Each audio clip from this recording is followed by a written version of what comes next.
présenté son programme d'action au CNT. Est-ce que vous avez eu le temps de lire un peu les grands axes de ce programme?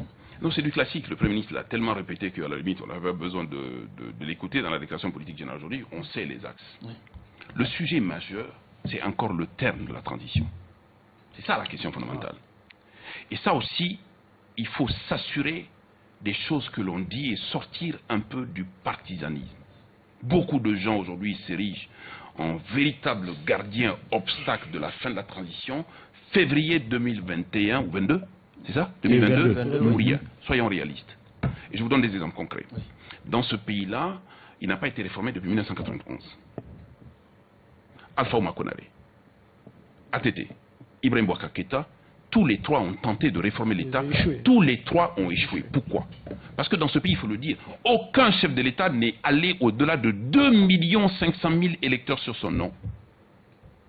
Personne n'a la capacité, la compétence, la légitimité, la légalité pour réformer l'État. Or, on sait aujourd'hui que notre État est assis sur des piliers qui ne tiennent plus. La constitution de l'État ne ressemble à rien. Vous allez m'expliquer ce que c'est que le principe de la séparation des pouvoirs quand le chef de l'État, ancien Ibeka lui-même, nommait le président de l'Assemblée nationale et désignait les députés qui devaient composer les commissions. Qu'est-ce que c'est que la justice dans un pays quand le président l'applique du fond de son palais, contrôle la justice, donne des instructions par personne interposée? Qu'est-ce que c'est que la question de la transparence dans ce pays-là? C'est quoi le suffrage universel lorsqu'on passe sa vie à voler? Toutes les élections depuis 1991 ont été totalement contestées dans ce pays-là. Ce qui fait qu'on s'assoit nous-mêmes dans la fragilité. Ce que je dis aux gens, il n'y a pas de Premier ministre, il n'y a pas de chef de gouvernement, il faut que le Mali, dans son consensus national, politique, société civile et toutes les sociétés et toutes les communautés se mettent d'accord aujourd'hui pour fixer l'échéance au-delà de février 2022 pour avoir la mission. Donc vous plaidez pour une prolongation de la transition. Sur des bases et des missions précises. Et dans ce cas-là, la responsabilité n'incombe plus au chef du gouvernement qu'il est, au président de la transition qu'il est. C'est toute la communauté politique, toute la communauté des sociétés civiles, des sociétés culturelles, des sociétés traditionnelles qui doivent se mettre d'accord. Personne d'élu ne peut régler. Salut public beaucoup plus élargi. Personne d'élu, de nouvellement élu, ne peut régler la question de la réforme de l'État. Ils vont le bloquer. Et on est reparti encore pour un contexte qui va nous créer... Allez-y, Abdraman. Oui, toutes les vertus de la République dont vous venez de parler s'appliquent quand même à un pays. Vous avez tellement répété les pays, un pays qui n'existe pas, avec la situation que vous connaissez au nord, la situation au centre, avec un accord qu'on a signé en 2015, qu'on n'arrive pas à appliquer depuis de 2015 jusqu'à aujourd'hui. Comment entrevoyez-vous l'avenir du Mali avec tous ces problèmes-là? Comment sortir de tout cet engrenage? Mon cher Keïta, parlons-nous. Parlons-nous et parlons-nous. Juste un exemple. En Côte d'Ivoire, il y a 10 ans, ils se sont décimés à 3000 morts. Les deux chefs d'État, anciens et nouveaux, ont décidé de se parler. Il n'y a jamais eu de rencontre aucune entre un ancien chef d'État et un nouveau chez nous. Premier point. Deuxième point dans notre pays, c'est que Beyorode, il y en a eu quand même, hein. Moi, cité quand même, je dis des dialogues comme en Côte d'Ivoire, pour se mettre en perspective. Alors qu'on a donné la leçon à travers Alpha Oumar Konaré. Et Alpha Oumar Konaré lui-même est allé faire un discours dans une salle où je me suis retrouvé. À Dakar. Abidjan, il est parti. Abidjan. Troisième point, Abidjan. regardons-nous pour ce qu'on est, acceptons-nous pour ce qu'on est, disons-nous des Maliens. L'ennemi, il est connu. C'est celui qui est armé, qui nous tire dessus tous les jours. Vous me parlez de l'accord d'Alger. C'est bien. Aujourd'hui, on peut tirer sur l'accord d'Alger. Mais hier, c'est l'accord d'Alger qui a permis d'obtenir la paix. Imaginez votre veste d'il y a 5 ans. Si vous la remettez 6 ans après, c'est sûr que vous devez faire quelques petites retouches. Là aussi, c'est dans le dialogue, c'est dans l'échange. Il faut que les Maliens s'apaisent. Il faut que les Maliens se calment. Il faut que les Maliens, à la limite... Je dis, la place de Choguel Maïga, je ne la discute pas. La place du colonel Goïta, je ne la discute pas.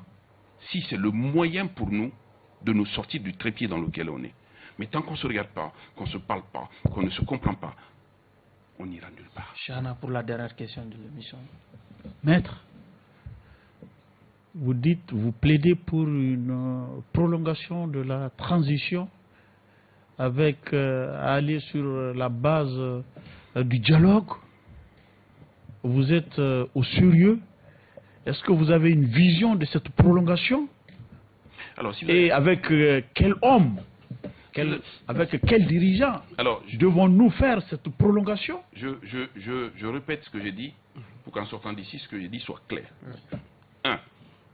Je doute que le peu de temps qui nous reste nous permette de restructurer l'État. Je ne dis pas de refonder l'État, de restructurer l'État. S'occuper simplement des réformes politiques, des réformes institutionnelles, des réformes constitutionnelles sont nécessaires pour que le Mali de demain soit.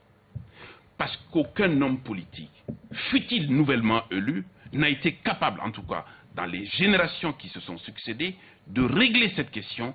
Je doute que l'homme fort qui va naître puisse le faire.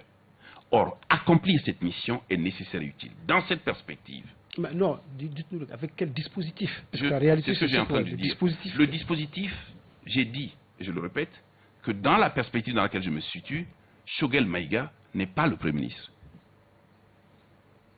Le colonel Assimi Goïta n'est pas le chef de l'État. Je le dis de manière imagée pour que vous puissiez voir. Le président de la transition, mais il faut quand même que l'État ait un chef. Non, c'est imagé, c'est symbolique. C'est-à-dire qu'il ne faut pas qu'il se prenne pour le chef de l'État et le chef du gouvernement pour que le processus se bloque. Exactement.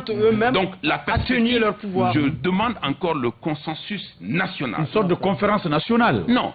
Un consensus national sur les missions que nous devons accomplir, sur la limite du temps qu'il faut fixer. Et les hommes qui doivent conduire. Et les hommes qui doivent conduire, par exemple. Et qu'est-ce que vous reprochez au dispositif actuel? Le dispositif actuel n'est pas complet. Je vous dis aujourd'hui, pour mener la réforme politique, ils vont vouloir la mener dans le cadre du gouvernement. Donc du coup, vous excluez tous les hommes politiques. Je dis par exemple, si on confie à un homme politique d'expérience, je me jette à l'eau. Modibo Sidibé. Vous le chargez de mission aujourd'hui de rétablir toute la problématique constitutionnelle de l'État du Mali, vous le lui confiez. Vous confiez à Koniba Sidibé la problématique de la gestion, de l'administration, de la préservation des biens publics et du crédit de l'État, par exemple. Et vous demandez à quelqu'un de nous Tchiblé, l'accord. Par exemple, voilà, Tchiblé, l'accord sur la problématique du Mali à l'extérieur du Mali. Vous voyez? Donc vous avez utilisé l'ensemble de nos hommes politiques. Vous avez cassé déjà la dynamique. Il faut une dose de confiance. Mais il faut qu'ils... Mais attendez, ce sont des Maliens. Ce sont des Maliens. Ce sont des Maliens, il faut qu'ils expliquent. D'accord. Maître, nous sommes malheureusement au terme des débats pour le compte de cette audience. Il y a des choses que je voulais dire, mais que je n'ai pas eu l'occasion de dire. Peut-être allez-y très rapidement. Non. Non, allons-y. D'accord.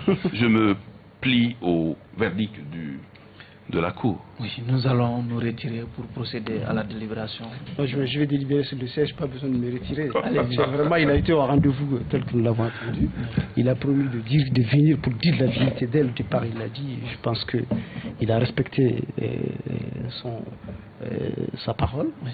Et je pense qu'on a d'autres choix que d'acquitter maître aujourd'hui. Je suis vraiment émerveillé par le courage, son courage Didier. J'ai dit c'est un grand juriste spécial. C'est votre ami aussi. Hein? C'est un grand juriste spécial. Oui. Et je pense qu'on aurait pu augmenter le temps sur le temps. Oui. Parce que ce qu'il dit, c'est passionnant. Oui. Il informe, il analyse. Il propose. C'est beau ce qu'il dit. C'est beau. L'élocution, les informations, l'analyse. Vraiment tout ce qu'il dit, c'est beau. On aurait pu continuer à avoir encore d'autres informations. Parce que... Bref, vraiment, l'avocat a convaincu la Cour et la Cour la quitte. Comment il faut que l'avocat dise, que Chana dise, l'avocat m'a convaincu. L'avocat aura la parole, et je propose qu'on la quitte. Oui. Bon. Il n'est pas responsable de la Cour. C'est le doyen de juge, hein. Le doyen de juge, j'irai un président. Oui. Maître, le tribunal, la Cour à l'unanimité a décidé de vous libérer des liens de l'accusation. Vous êtes acquitté. Et des mots. Pour dire simplement que je vous remercie infiniment, j'ai été émerveillé. J'étais vraiment émerveillé. J'ai mis cette télé une fois par hasard. Et j'ai eu connaissance de l'existence de la télé et je suis tombé sur votre débat. Je dormais à moitié. Je me suis réveillé pour vous regarder. Chana, je connaissais très bien. Keïta, je connais, mais pas aussi bien. Et vous, je vous découvrais. J'ai vu un trio infernal, je ne sais plus quel accusé était ici en face, que vous avez laminé dans tous les sens. Je me dis, voilà ce qu'il faut dans mon pays. On se donne des coups de poing. Comme à Paris, on s'engueule. plutôt, mais on ne se donne jamais de coups de poing. Vous vous engueulez ici, vous ne donnez jamais de coups de poing. Moi, j'étais plutôt émerveillé. Et merci de m'avoir acquitté. Ainsi prend fin ce numéro spécial grand jury qui recevait Maître Mamadou Ismaïla Konaté, avocat de Bandao et de Mokhtar Wane. Merci à vous.